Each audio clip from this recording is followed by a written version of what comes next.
Panginoon, maraming salamat sa mga bagong dadating na pagpapala sa araw na ito. Mga pagkakataon na nawala sa akin dati. Alam kong ibibigay mo na naman sa akin ang mga nawalang chances na dapat kinuha ko at dapat kinamit ko.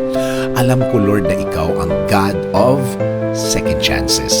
Ikaw ang Diyos na laging nagbibigay ng pangalawang pagkakataon dahil nakikita mo ang aming mga puso.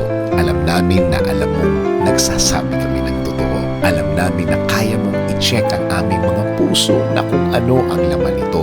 Panginoon, maraming salamat sa lahat ng ginagawa mo para sa akin.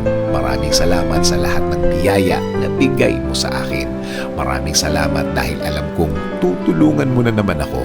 Alam kong hinding-hindi ako mabibigo sa aking mga prayers today, Lord. Alam kong aayusin mo na ang aking buhay ngayon.